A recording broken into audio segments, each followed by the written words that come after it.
서울의 아침은 언제나 커피 머신의 드립 소리로 시작된다. 한강이 내려다 보이는 아파트에서 창문 사이로 스며드는 찬 공기와 함께 거리의 포장마차에서 풍겨오는 붕어빵 냄새가 뒤섞인다. 핸드폰 속 일정표는 파스텔 톤으로 빼곡히 채워져 있고 화면 언어를 한국어로 설정해 두었다. 외국인 며느리라는 시선을 피하기 위해서다. 나는 가장자리가 살짝 깨진 도자기 머그에 아메리카노를 따른다. 그 금간 자리를 남겨둔 이유는 단순하다. 부서져도 망가지지 않는 것들이 있다는 걸 스스로에게 상기시키기 위해서다. 부엌 테이블 위에는 한씨 집안의 신년 제사 초대장이 놓여 있다. 먹냄새가 아직 은은히 남아있고 시어머니의 반듯한 서예체가 가지런하다. 그러나 귀빈칸에는 시누이 한소연의 이름만 적혀 있다. 집안에서 전통의 숨결이라 불리는 그녀의 이름만. 내 이름은 어디에도 없었다. 보통 막내 며느리라 적히는 작은 구석에도. 전날 저녁 대저택 식탁에서 카메라가 클로즈업 했을 법한 순간이 있었다. 은식기들이 반짝이고 젓가락이 도자기 그릇에 닿는 소리가 또랑또랑 울려 퍼졌다. 그리고 그 사이 아이용 플라스틱 의자를 억지로 끼워 넣는 자리가 하나 비어 있었다. 내가 잠깐 앉으라는 말을 들은 곳. 소연은 예능 프로그램 속 언니 미소를 그대로 지어 보이며 말했다. 지원아, 올해 거제 리트릿은 직계 가족만이야. 이해해줘. 가문의 체면이 가장 중요하니까. 나는 부드럽지만 살짝 따가운 말소리를 들었다. 민준, 내 남편은 큰아버지와 잔을 부딪히고 고개를 돌렸다. 이 집안에서 침묵은 공식 언어였다. 커튼을 젖히고 거리를 내려다보니 두툼한 패딩에 빨간 목도리를 맨 학생들이 지나간다. 그들의 농담은 내가 홍대에서 야간 장사를 하며 외국인 유학생들에게 음식을 팔던 시절 익숙하게 들었던 말투였다. 서울에서는 네가 누구인지 신경 쓰지 않아. 네가 일을 해내기만 하면 돼. 나는 한때 그 말을 믿었다. 그러나 사랑하는 사람의 집안에 들어온 순간 깨달았다. 이곳은 혈통과 서열, 그리고 핀처럼 날카로운 꾸지람으로 굴러간다. 나는 장롱 구석에 두었던 아버지의 수첩을 떠올렸다. 노랗게 바랜 종이, 닳아버린 책 등 만년필로 적힌 짧은 문장. 자리 싸움하지 마라. 너의 상을 만들어라. 아버지는 내가 첫 주문을 마감하던 해에 세상을 떠나셨다. 나는 그 수첩을 부적처럼 들고 다녔지만 언젠가부터 꺼내보지 않게 되었다. 외면하는 것이 쉽기 때문이었다. 휴대폰 알림이 떴다. 한 레거시 리트리트 탑승 명단 업데이트. 나는 그 단체 채팅방에 속해 있지 않았다. 그러나 조카 은희가 몰래 캡처 화면을 보내왔다. 토끼가 고개 숙인 스티커와 함께. 고모 미안해요. 화면 속에는 족보처럼 이어진 한씨 이름들 사이에 공백이 있었다.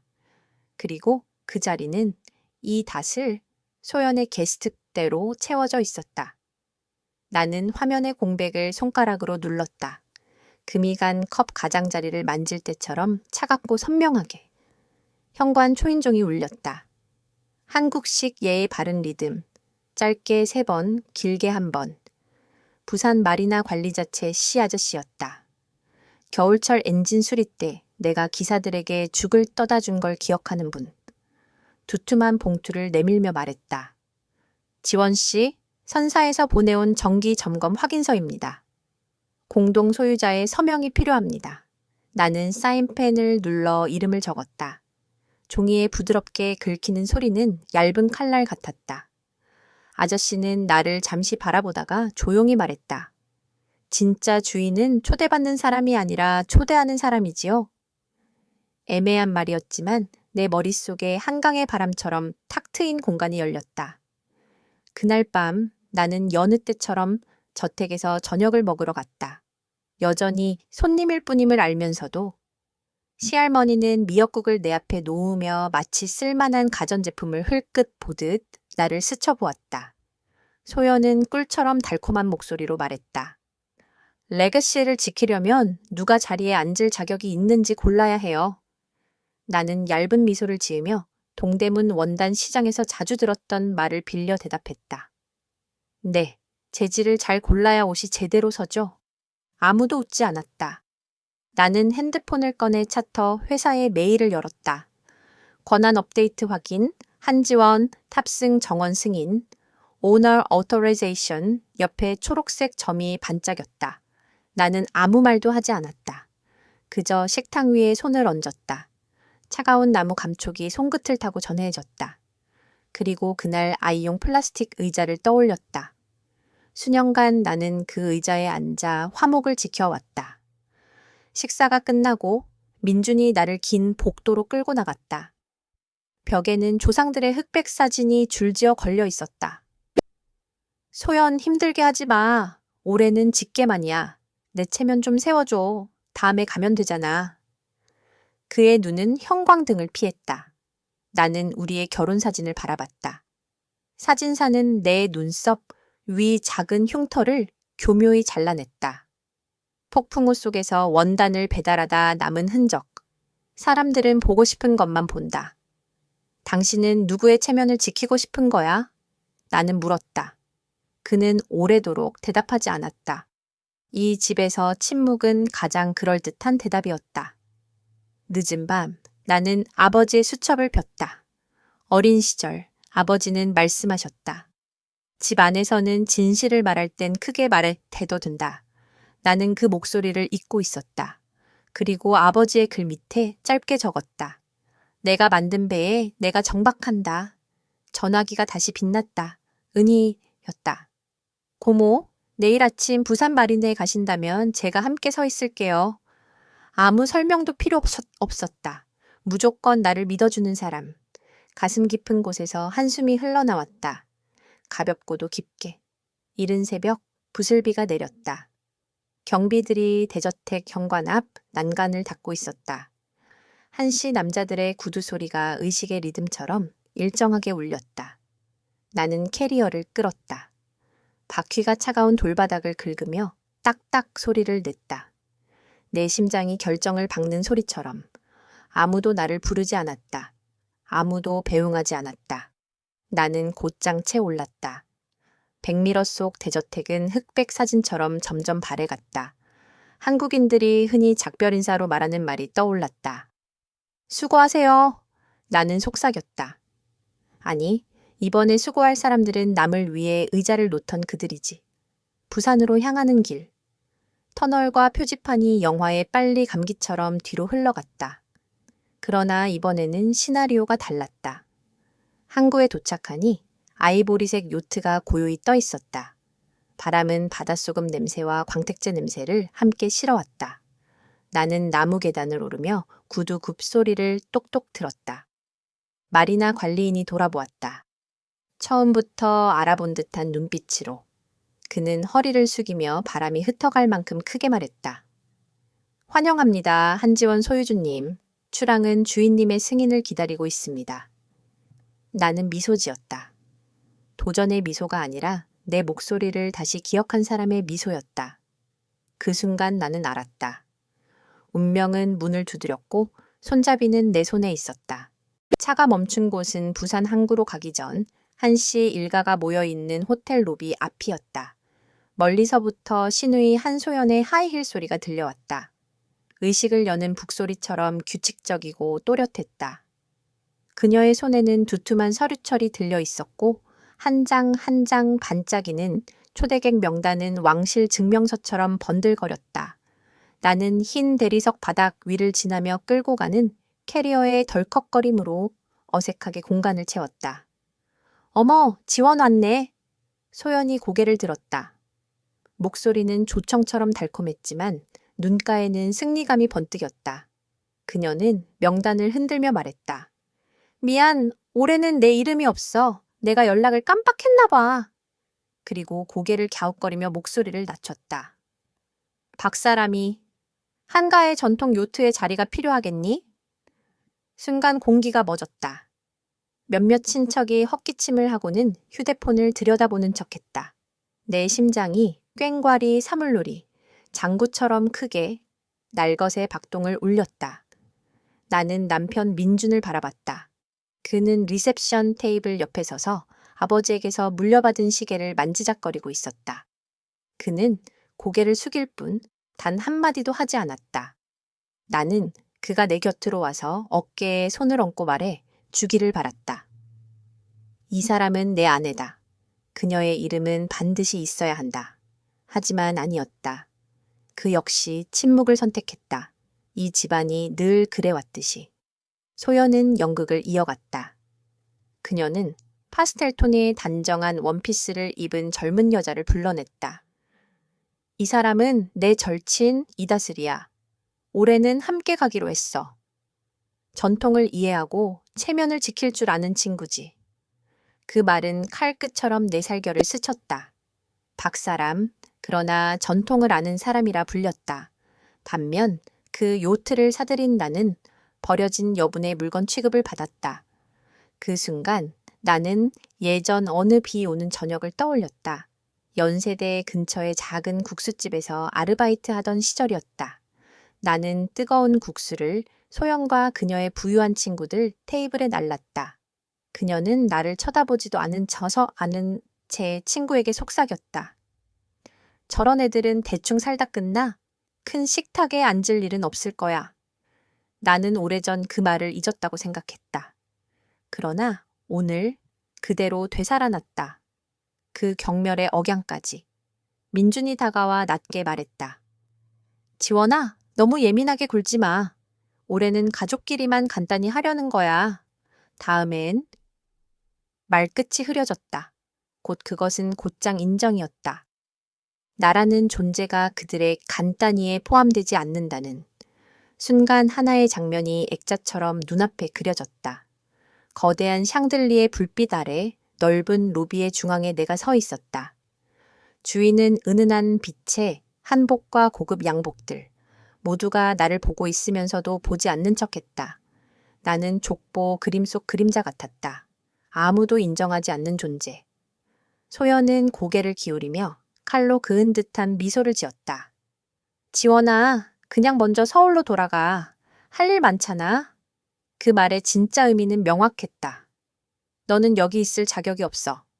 나는 목구멍이 막힌 듯 삼켰다. 비싼 향수와 광택제 냄새가 섞여 코끝을 찔렀다. 휴대폰에 이메일을 꺼내 권한 인증서를 내밀고 싶은 충동이 일었다. 하지만 내 손이 떨렸다.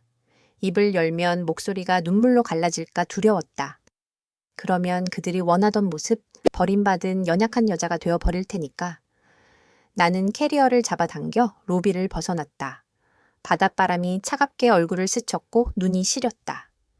호텔 회전문 유리에 비친 내 모습. 긴 코트를 입은 여자가 화려한 무리 속에서 외로이 서 있었다. 고요하지만 깊은 파도 같은 슬픔이 가슴을 휘감았다. 왜? 나는 그들의 식탁 자리를 여전히 바라왔을까?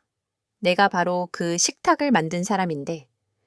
그날 밤 나는 서울 아파트에 홀로 앉아 있었다. 도시는 여전히 환히 빛났고 자동차 경적 소리는 끝없이 이어졌다.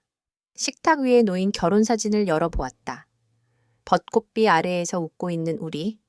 나는 사진 속 내 얼굴을 손끝으로 더듬었다.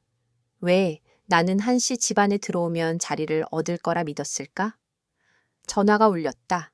막내 조카 은희의 메시지였다. 고모, 죄송해요. 저는 언니가 일부러 그러는 걸 다 봤어요. 저는 고모 편이에요. 글자가 번져 보였다. 폭풍 속에서 전해진 작은 온기. 하지만 그것만으로도 알 수 있었다.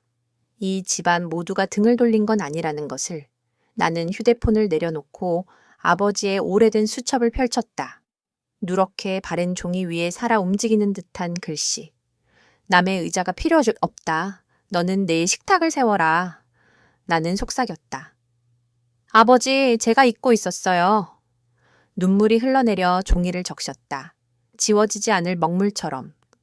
수첩을 덮으며 새로운 결심이 일었다. 오늘 내가 공개적으로 모욕을 당했다면 내일은 공개적으로 일어서리라. 더 이상 자비로 얻은 플라스틱 의자에 앉지 않겠다. 나는 바위처럼 단단한 식탁을 세우리라. 누구도 다시는 내 이름을 지을 수 없도록. 그 밤 창밖으로 넌사인이 깜빡이며 번져가는 도시 속에서 나는 책상 앞에 홀로 앉아 있었다. 눈앞에는 내 이름이 지워진 초대객 명단이 놓여 있었고 그 옆에는 아버지의 낡은 수첩이 있었다. 아침의 상처는 아직 사라지지 않았지만 눈물이 터져 나오기보다는 마치 보이지 않는 전쟁을 앞둔 장수처럼 증거들을 모으기 시작했다. 나는 노트북을 열고 이메일 폴더를 뒤졌다. 거기엔 분명히 요트 매매 계약서가 있었다. 한국어와 영어 두 언어로 적힌 계약서의 마지막 줄에는 선명하게 남은 서명, 한지원, 송금 내역이 상세히 기록되어 있었고 은행 확인 문구와 날짜도 또렷했다. 나는 그것을 인쇄했다. 종이가 한 장씩 떨어질 때마다 마치 기초석이 차곡차곡 쌓여가는 듯했다. 다른 메일 하나가 눈에 들어왔다. 예약 취소 요청, 발신자 한소연. 사흘 전 그녀는 내 이름으로 예약된 선실을 직접 취소하고 대신 이다슬의 이름을 올렸다. 나는 심호흡을 하고 전달 forward 버튼을 눌러 스스로에게 복사본을 보낸 뒤 또 인쇄했다. 프린터에서 뜨겁게 나온 종이에서 잉크 냄새가 퍼졌다. 진실이 갓 태어난 냄새 같았다. 나는 모든 것을 검은 파일철 안에 넣었다. 그 순간 마포의 낡은 원단 공장에서 시작했던 시절이 떠올랐다. 그때도 비슷한 파일철을 들고 다녔다. 도면 주문서, 비투성이의 대출 서류들. 은행 문을 두드릴 때마다 되풀이된 대답은 같았다. 젊은 여자, 보증인도 없고 신뢰하기 어렵습니다. 그러나 나는 살아남았다. 회사를 세웠고 결국 요트를 살 만큼 벌었다. 지금 그 한씨 일가가 가문의 전통이라 우기는 그 요트를, 그 사실을 떠올리자 오늘의 굴욕은 은밀한 불길로 바뀌어 가슴속 깊이 타올랐다. 휴대폰이 울렸다. 은희의 문자였다. 고모, 소연이 한 일을 알아요. 제가 증거를 더 모아드릴 수 있어요. 언니가 친구들 앞에서 고모 이름 지운 걸 자랑한 녹음이 있어요. 보내드릴까요? 나는 화면을 바라보며 눈시울이 뜨거워졌다. 싸늘한 집안 속에서 적어도 한 사람은 내 말을 증거 없이도 믿어주었다. 나는 답장을 보냈다. 고마워. 잘 간직해. 곧 필요할 거야. 잠시 뒤 음성 파일이 도착했다. 이어폰을 끼자 파티 중에 소연 목소리가 선명히 흘러나왔다. 지원이만 명단에서 빼면 이번 여행은 편해져. 어차피 피 한 방울도 안 섞였는데 우리 집안 레가시를 어떻게 이해하겠어? 뒤이어 터져나오는 웃음소리. 나는 눈을 감았다. 그 음성이 바위에 새겨지듯 뇌리에 박혔다. 이제는 되돌릴 수 없다. 머릿속에 스친 건 소연을 처음 만났던 순간이었다. 신라호텔에서 열린 파티. 나는 서툰 젊은 사업가였고 남대문에서 급히 산 원피스를 입은 채 떨리는 손으로 와인잔을 쥐고 있었다. 소연은 다가와 나를 훑어보더니 친구에게 속삭였다. 재밌네. 민준이 이런 서민 여자를 데려오다니. 그때 나는 억지로 웃으며 언젠가는 받아들여질 거라 믿었다. 그러나 오늘에야 알았다. 그녀는 애초에 그럴 마음이 없었다는 걸. 나는 증거 하나하나를 정리했다. 모욕당했던 기억까지 타임라인처럼 나열했다. 그리고 깨달았다. 나는 피해자가 아니었다. 나는 변호사였다. 운명을 건 재판을 준비하는. 자정 무렵 나는 아버지의 수첩을 다시 열었다. 자리 다툼 말고 내 식탁을 세워라. 그 밑에 나는 적었다. 나는 이미 식탁을 가지고 있다. 이제 빗속으로 끌어낼 뿐이다. 수첩을 덮어 증거 파일 위에 올려놓았다. 내 안에서 조용하지만 단단한 결심이 완성됐다.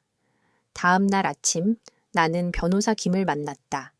내 회사가 첫 수출 계약을 맺을 때 도움을 주었던 사람이었다. 그는 파일철을 보고는 눈썹을 살짝 올렸다. 이 서류들이 진짜라면 당신은 요트의 전면적 권리를 갖고 있습니다. 아무도 막을 수 없어요. 나는 고개를 끄덕였다. 속은 소용돌이쳤지만 겉은 평온했다.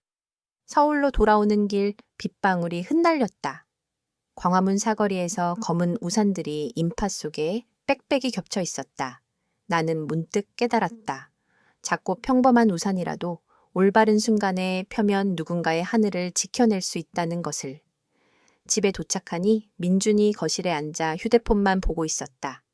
나는 파일처를 탁자 위에 올렸다. 그가 고개를 들었고 눈에 잠시 스친 불안. 이걸로 뭐 하려는 거야? 당연히 해야 할 일을 할 뿐이야. 내 목소리는 차갑고 단호했다. 나는 나타날 거야. 네 아내로서가 아니라 소유주로서. 그는 인상을 찌푸렸다. 가족 전체를 상대로 싸우겠다는 거야? 결과가 어떤지 알기나 해. 나는 그를 똑바로 바라보았다. 내가 두려운 유일한 결과는 당신처럼 계속 침묵하는 거야. 말은 돌덩이처럼 무겁게 떨어졌다. 민주는 아무 대답도 하지 않았다. 그러나 이번만큼은 그는 나를 단순히 참아야 하는 아내가 아니라 막을 수 없는 상대방으로 바라보고 있었다. 그날 밤 나는 캐리어를 준비했다. 화려한 옷은 하나도 넣지 않았다. 단정한 옷 몇 벌, 그리고 무엇보다 증거 파일. 이 여행은 휴식이 아니라 맞대결이 될 터였다. 잠들기 전 은희에게 또 다른 메시지가 도착했다. 고모, 저도 요트에 탈 거예요. 고모 편에 설게요. 나는 휴대폰을 내려놓았다. 따뜻한 무언가가 가슴을 채웠다. 수년간 침묵만 울리던 집안에서 마침내 들려온 작은 목소리. 하지만 그만으로 충분했다. 나는 눈을 감았다. 이번에는 두려움과 함께 잠들지 않았다. 계획과 함께 잠들었다. 출항 전날 아침, 아파트는 시계 초침 소리까지 들릴 만큼 고요했다. 나는 캐리어를 거실로 끌고 나왔다. 민주는 이미 오래전부터 그곳에 앉아 있었다. 중요한 회의에 나설 듯 말끔한 정장을 입은 채.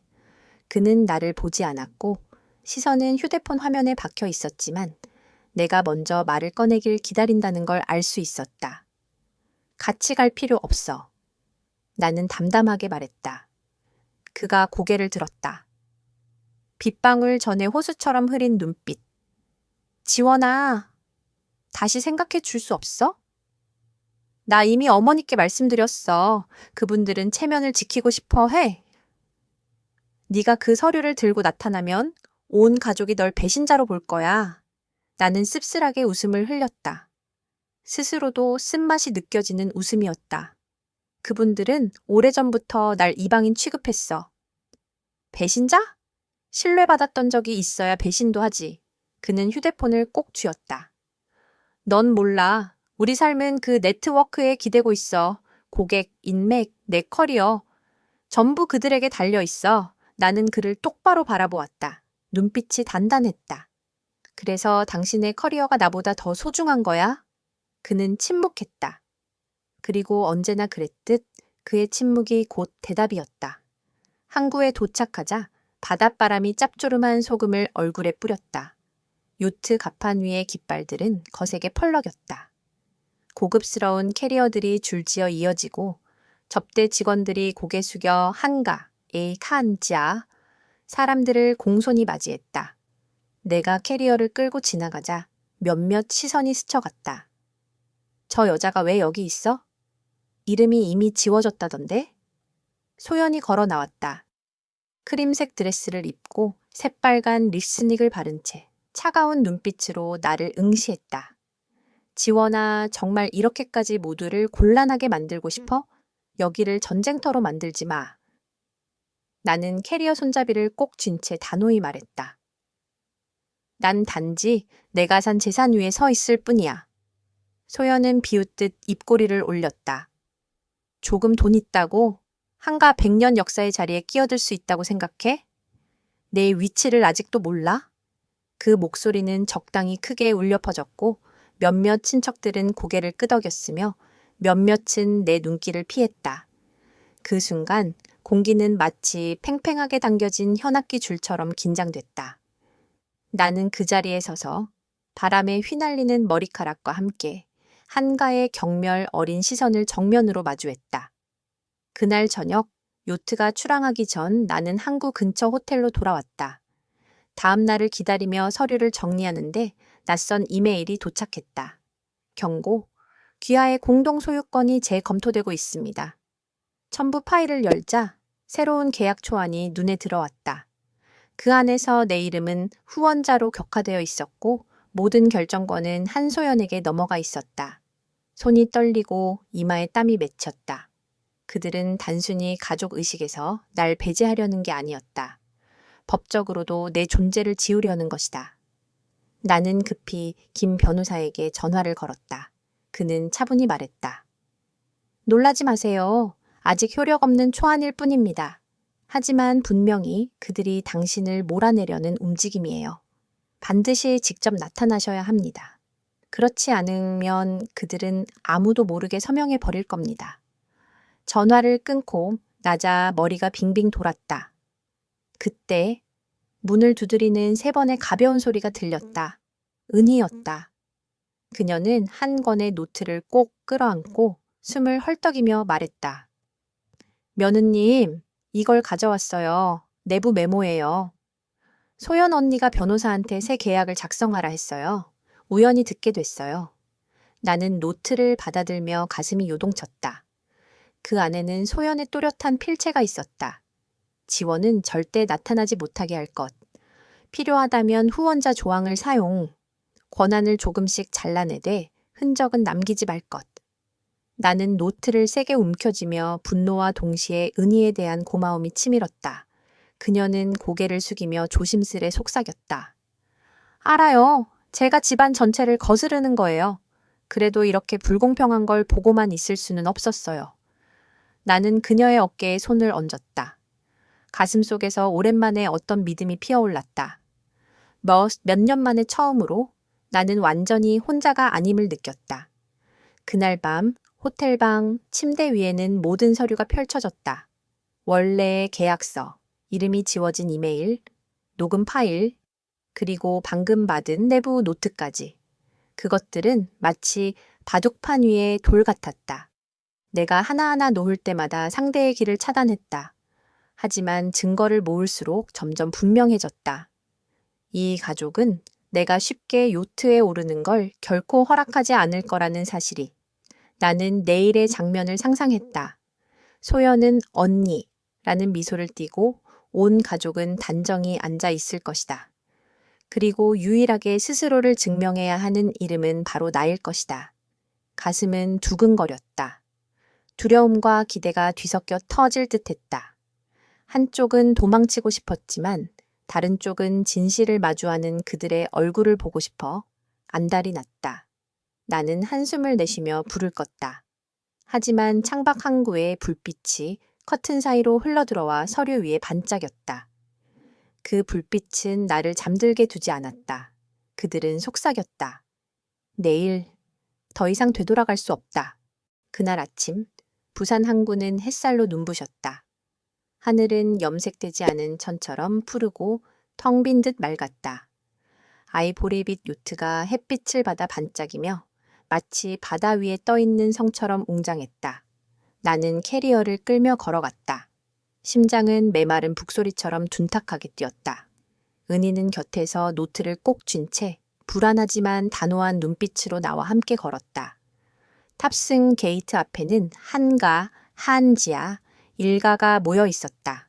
모두가 정장을 차려입고 휴양이라기보다는 의식에 참여하는 듯한 모습이었다. 그 중심에는 소연이 있었다. 마치 상속자처럼 위험 있는 자세로 서서 수천 명의 시청자가 지켜보는 라이브 방송용 마이크를 들고 있었다. 안녕하세요, 여러분. 그녀의 달콤한 목소리가 울려 퍼졌다. 한가의 전통은 단순한 여행이 아닙니다. 그것은 유산이며 세대를 이어 흐르는 혈통입니다. 우리는 그 가치를 진정으로 이해하는 이들만을 초대합니다. 몇몇 친척들이 미소 지으며 고개를 끄덕였다. 라이브 방송 화면에는 수많은 댓글이 쏟아졌다. 정말 대단한 명문가. 한 번만이라도 초대받고 싶다. 나는 그 자리에 서서 그녀의 말 한마디 한마디가 바늘처럼 가슴에 꽂히는 걸 느꼈다. 하지만 아프기보다 이상하게도 고요한 평정심이 내 안에 차올랐다. 그리고 순간이 왔다. 내가 탑승 계단을 오르자 진행 직원이 고개를 깊게 숙이며 또렷한 목소리로 말했다. 환영합니다. 소유주 한지원님. 출항을 위해 기다리고 있었습니다. 그 목소리는 마이크를 타고 그대로 라이브 방송에 흘러 들어갔다. 군중이 일제히 고개를 돌렸다. 모두의 눈이 휘둥그레졌다. 소연은 얼어붙은 듯 입술이 떨렸다. 화면 속 댓글은 폭발했다. 잠깐, 저분이 진짜 소유주야? 뭐야, 충격인데? 가문에서 속인 거 아냐? 소연은 억지로 웃으며 마이크를 가렸지만 손이 부들부들 떨리고 있었다. 그냥 작은 오해일 뿐이야. 나는 더 말할 필요가 없었다. 캐리어를 끌며 곧장 안으로 걸어갔다. 바퀴가 가판을 구르는 소리가 북소리처럼 울리며 시작을 알렸다. 모든 시선이 나를 따라왔지만 나는 고개를 숙이지 않았다. 요트의 메인 라운지에서는 개막 연회가 열리고 있었다.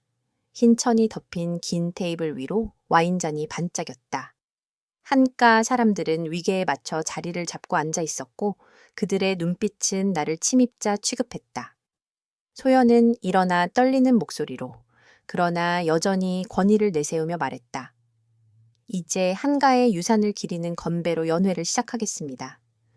그 순간 나는 검은 서류철을 탁자 위에 내려놓았다. 탁 소리가 공기를 갈랐다. 정적이 흘렀다. 나는 차분히 그것을 열어 한 장씩 꺼냈다. 이것은 요트 매입 계약서입니다. 내 목소리는 고요했지만 한 글자 한 글자가 칼날처럼 날카로웠다. 첫 번째 서명자, 한지원. 나는 그 종이를 테이블 중앙으로 밀었다. 사람들이 술렁였다. 나는 또 다른 종이를 꺼냈다. 이것은 사흘 전 발송된 케빈 취소 요청 이메일입니다. 발신인 한소연. 나는 또박또박 강조했다. 그녀는 내 이름을 명단에서 지웠을 뿐 아니라 가족 외부인의 이름으로 바꿔치기까지 했습니다. 증거입니다. 소연의 얼굴은 창백해졌다. 그녀는 더듬거리며 말했다. 아니, 그건 단지 오해를 피하기 위해서. 나는 그녀의 말을 끊고 USB를 스크린에 연결했다. 곧 녹음이 흘러나왔다. 소연의 웃음 섞인 목소리. 지원만 빼내면 이번 여행은 훨씬 편해질 거야. 그녀는 우리 피 한 방울 섞이지 않았잖아. 유산을 이해할 리 없어. 웅성거림이 터졌다. 한 친척이 탁자를 치며 물었다. 소연, 사실이야? 다른 이는 한숨을 쉬었다. 역시 그럴 줄 알았다. 나는 그들을 둘러보았다. 외칠 필요도 없었다. 진실이 이미 모든 걸 말하고 있었다. 소연은 얼굴이 붉어지며 와인잔을 내리쳤다. 네가 고작종이 몇 장으로 진실을 바꿀 수 있을 것 같아?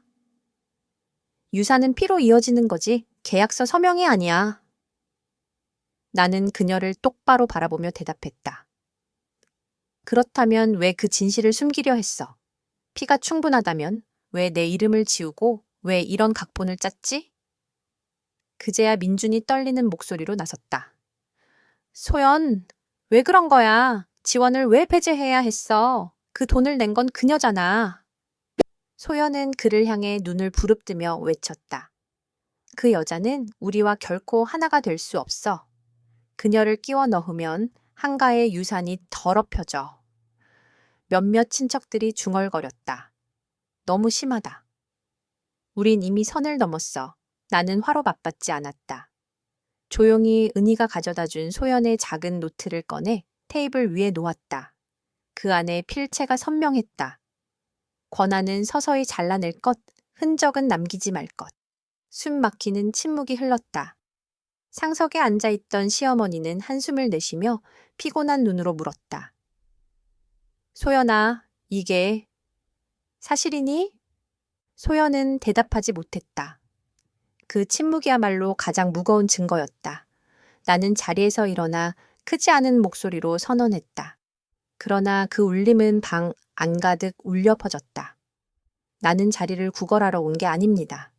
나는 이미 이 테이블 전체를 가지고 있습니다. 그리고 알아두세요. 만약 이 여행을 유산이라 부른다면 그 유산은 제 땀으로 세워진 것입니다. 더 이상 여러분이 던져주는 플라스틱 의자에 앉지 않겠습니다. 정적이 이어졌다. 그리고 뜻밖에도 박수 소리가 들려왔다. 크진 않았지만 뚜렷했다. 은희였다. 그녀는 자리에서 일어나 단호한 눈빛으로 말했다. 며느님, 말씀이 옳습니다. 저는 그동안 보고도 듣고도 침묵했습니다. 하지만 오늘부터는 침묵하지 않겠습니다. 웅성거림이 커졌다. 몇몇 친척들은 부끄럽게 고개를 숙였다. 다른 이들은 소연을 향해 의심스러운 눈빛을 보냈다. 라이브 방송 화면의 댓글도 급격히 뒤바뀌었다.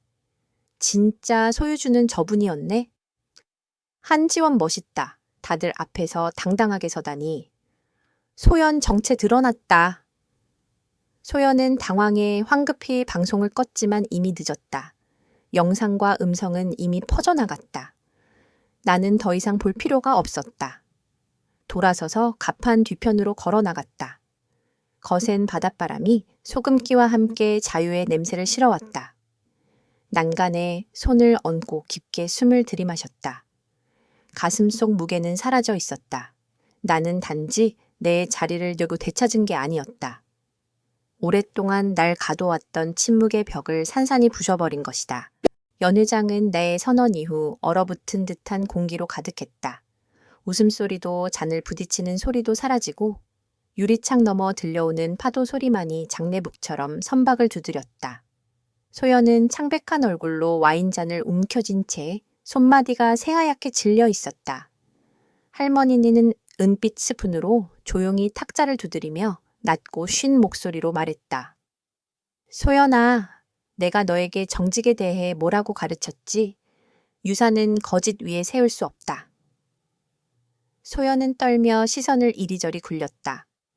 늘 그녀를 추종하던 이들은 이제 고개를 떨군 채 눈을 피했다.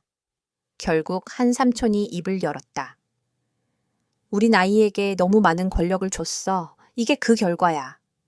소연은 갑자기 벌떡 일어나 외쳤다. 저 여자는 우리 피가 아니야. 내 자리를 빼앗은 거야. 난 단지 가족을 지키려는 거라고. 나는 그녀를 똑바로 바라보며 담담히 말했다. 아니, 언니는 가족을 지킨 게 아니라 자기 자리를 지킨 거야. 유산은 배제하기 위한 게 아니라 확장하기 위한 거지. 난 아무것도 빼앗지 않았어. 그저 내가 세운 걸 되찾았을 뿐이야. 소연은 더 크게 소리쳤지만 목소리는 이미 메말라 있었다. 무겁게 깔린 침묵 속에서 할머니의 한마디가 날카롭게 울렸다. 이제부터 너는 한자를 대표해 어떤 자리에도 나설 수 없다. 물러나거라. 그 말은 법정의 망치 소리처럼 단호했다. 소연은 어깨가 무너져 내린 채 비틀거리며 나갔다. 높은 굽 신발 소리가 나무 바닥에 공허하게 울렸다. 내 옆에 앉아있던 민주는 지친 얼굴로 잔을 잡았으나 마시지 못했다. 마침내 그가 조용히 말했다. 미안해. 사실 알고 있었어. 하지만 난 침묵을 택했어. 네 편에 서면 가족을 잃을까 두려웠어. 나는 그를 보았다. 이제는 분노도 사라지고 공허함만이 남았다. 넌 이미 날 잃었어. 그 침묵을 택했을 때. 가족은 공모로 지켜지는 게 아니야. 공정함으로 지켜야 해. 그의 눈이 젖었지만 더는 아무 말도 하지 못했다. 그는 처음으로 깨달았을 것이다. 침묵도 배신이라는 것을. 그날 밤 차가운 바닷바람이 가판 위를 스쳤다. 나는 홀로 수평선을 바라보았다. 그때 은희가 조용히 다가와 내 어깨에 쇼를 걸어주었다. 며느님, 오늘 정말 상상도 못한 일을 해내셨어요. 소연 언니가 절대 가만두지 않을 거예요. 하지만 제게는 진실을 마주한 유일한 분이 며느님이세요. 나는 미소 지으며 그녀의 손을 가볍게 쥐었다. 고마워. 전에 침묵한 걸로 미안해할 필요 없어. 중요한 건 오늘 네가 목소리를 냈다는 거야. 은희의 눈에 신념이 빛났다. 그 순간 나는 내 자리를 되찾았을 뿐 아니라 젊은 세대가 진실을 마주할 길을 열어주었다는 걸 알았다. 다음 날 뉴스는 온통 이 사건으로 뒤덮였다. 한가 며느리의 반전, 진짜 소유주가 입을 열다. 한소연, 형수의 이름을 요트 명단에서 지운 사실 드러나. 내가 요트에 오르며 직원이 소유주님이라 부른 장면은 수천 개의 짧은 클립으로 잘려나가며 퍼졌다. 댓글은 넘쳐났다. 통쾌하다. 이게 진짜 K드라마지. 전화가 쉴 새 없이 울렸다. 기자들은 인터뷰를 요청했고 여성 기업가들이 메시지를 보냈다. 용기를 내주셔서 감사합니다. 우리도 그런 배제의 아픔을 겪었습니다. 그 글을 읽으며 마음이 저려왔다. 내 아픔은 혼자가 아니었다. 그것은 공동의 상처였다. 가문 안에서도 파문이 번졌다. 몇몇 친척이 나를 찾아와 고개 숙여 사과했다. 우린 침묵한 게 잘못이었어. 당신이 누구보다 자격이 있다는 걸 증명했어. 하지만 나는 서둘러 용서하지 않았다. 차갑게 고개만 끄덕였다. 용서는 시간이 필요합니다. 말이 아니라 행동을 보이세요. 그리고 뜻밖에도 민준이 오후에 나를 찾아왔다. 그는 서류철을 내밀었다. 김 변호사를 만났어. 내 지분 전부를 내게 넘기고 싶어. 넌 이미 주인이었어. 이제 서류도 그 사실을 반영해야지. 나는 그의 흐릿한 서명이 담긴 문서를 들여다보았다. 마음 한쪽은 후련했지만 다른 한쪽은 그저 지쳐 있었다. 나는 그것을 내려놓으며 조용히 말했다. 이건 소유의 문제가 아니야. 민준, 이건 용기의 문제야. 그건 서류로 줄 수 없어. 그는 반박하지 않았다. 고개를 숙이고 어깨를 떨군 채 어린아이처럼 작아 보였다. 그날 밤 모두가 잠든 후 나는 다시 갑판에 섰다. 파도는 철썩였고 달빛은 바다 위에 은빛을 뿌렸다. 나는 눈을 감고 바람에 몸을 맡겼다. 오랜 세월 침묵 속에 움츠러들던 나날들이 흩날려 사라지는 듯했다. 더 이상 나는 이방인이 아니었다. 더 이상 그들의 식탁에 자리를 구걸하지 않았다. 나는 내 식탁을 세웠다. 땀과 고통, 그리고 진실로. 소연은 명성과 자리로 대가를 치렀다. 민주는 신뢰의 붕괴로 값을 치렀다. 그리고 나는 침묵의 세월로 값을 치렀다. 그러나 이제 그 대가는 더 단단한 것으로 바뀌었다. 자유. 요트 사건이 있은 지 한 달 후 부산은 다시 일상의 리듬으로 돌아왔다. 집으로 향하는 좁은 골목에는 저녁 생선구이 냄새가 가득했고 채소 장수의 외침이 울려 퍼졌다. 나는 예전 가족에게 멸시받을 때마다 숨어들던 단골 카페에 앉아 있었다. 옆자리에 놓인 신문에는 여전히 내가 요트에 오르는 장면이 실려 있었지만 제목 글씨는 점점 작아지고 있었다. 폭풍은 지나갔고 메아리만 남아 있었다. 전화가 울렸다. 은희였다. 그녀의 목소리는 들떠 있었다. 며느님, 저 서울 인턴 합격했어요. 사람들이 제게 물어봤어요. 용기 있게 일어선 한지원의 조카 맞냐고요. 그렇게 자랑스러울 수가 없었어요. 나는 미소 지었다. 가슴이 따뜻해졌다. 한때 소연 앞에서 고개 숙이던 아이가 이제는 당당히 고개를 들고 자랑스러워하고 있었다. 이 싸움은 나 혼자만을 위한 게 아니었다. 침묵에 갇힌 젊은 세대를 위한 길을 연 것이기도 했다. 집에 돌아와 낡은 나무 문을 열었다. 석양빛이 창가의 금빛으로 쏟아졌다. 탁자 위에는 민준이 나에게 건넸던 서류철이 여전히 놓여 있었다. 나는 서명도 파기도 하지 않았다. 그것은 증거로 남겨두었다. 진정한 승리는 서류 위가 아니라 고개 숙이지 않고 살아가겠다는 선택에 있다는 것을. 민주는 가끔 전화를 걸어왔다. 그의 목소리는 무겁게 가라앉아 있었다. 나는 들어주었지만 더 이상 어떤 약속도 기대하지 않았다. 우리 사이에 남은 것은 오직 기억뿐이었다. 나는 놓는 법을 배웠다. 쉬운 용서가 아니라 나 자신을 자유롭게 하기 위해서였다. 그날 밤 나는 바닷가를 걸었다. 파도가 부딪히고 바다 내음이 짙게 풍겼다. 나는 요트 직원이 마이크 앞에서 나를 소유주님이라 부르던 순간을 떠올렸다. 그 순간은 단순한 반전이 아니라 새로운 삶으로 향하는 문이었다. 나는 스스로에게 속삭였다. 지원아, 넌 모든 걸 지나왔다. 이제 평온은 내 것이다. 나는 조개 껍질 하나를 주워 귀에 댔다. 바다의 울림이 파고들었다. 마치 속삭이듯 어떤 폭풍도 결국 지나가고 남는 건 끊임없이 밀려오는 파도뿐이라고. 다음 날 나는 은희와 함께 차별과 정신적 폭력에 시달린 여성을 지원하는 센터를 찾았다. 안으로 들어서자 몇몇 시선이 나를 알아보았다. 한 중년 여성이 내 손을 붙잡으며 울먹였다. 당신의 이야기가 제게 용기를 주었어요. 저는 가족을 지키려면 침묵해야 한다고 생각했어요. 하지만 이제 알았어요. 침묵은 희생이 아니라 스스로를 가두는 거였다는 걸. 나는 그녀의 손을 꽉 잡으며 뜨겁게 말했다. 우리가 일어나지 않으면 아무도 우리가 존재했음을 모릅니다. 일어나세요. 복수를 위해서가 아니라 자기 자신을 되찾기 위해서. 그날 밤 나는 작은 방 안에서 카메라를 켰다. 렌즈를 똑바로 바라보며 한 사람의 친구에게 이야기하듯 천천히 말을 꺼냈다. 이 이야기를 하는 건 하소연하기 위해서가 아닙니다.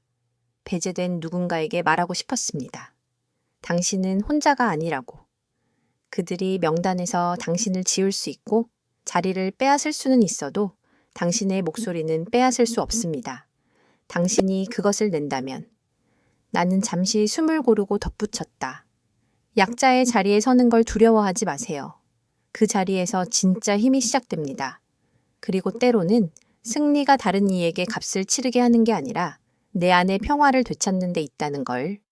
인생에서 우리를 가장 아프게 하는 것은 남들의 비아냥이나 배제가 아니라 스스로 나는 정말 가치 없는 사람이라고 믿기 시작하는 순간입니다. 지원 또한 그것을 겪었습니다. 가족의 식탁에서 밀려나고 침묵으로 부정당했지요. 하지만 그녀가 목소리를 내기로 선택했을 때 그것은 복수를 위한 것이 아니라 자존심과 진실을 지키기 위한 것이었습니다. 바로 그 순간 그녀는 자신의 내면에서 진정한 힘을 발견했습니다. 이 이야기는 우리에게 이렇게 일깨워줍니다. 침묵은 잠시 체면을 지켜줄 수 있지만 오직 용기만이 평생의 품격을 지켜줍니다. 가족, 사회 혹은 굳어버린 규범들은 때때로 우리가 참아내야만 고귀한 희생이라 믿게 하지만 사실 한 인간의 진정한 가치는 혈통이나 지위에 있지 않습니다. 어둠을 넘어 스스로에게 솔직하게 살아가려는 용기에 있는 것입니다. 혹시 여러분이 소외감을 느낀 적이 있다면 기억하세요. 여러분은 결코 혼자가 아닙니다. 힘은 다른 이의 자리를 빼앗는 데서 오는 것이 아니라 스스로의 식탁을 세우는 데서 옵니다. 그리고 그 자리에 앉을 자격이 있는 이들만을 맞이하는 것입니다. 그러니 오늘부터 용기 내어 목소리를 내세요. 자신을 위해 일어서세요. 어쩌면 그 목소리가 다른 누군가에게도 길을 열어줄지 모릅니다. 삶의 폭풍이 지나간 뒤에도 여러분 마음속에는 언제나 평온이 머물기를 바랍니다.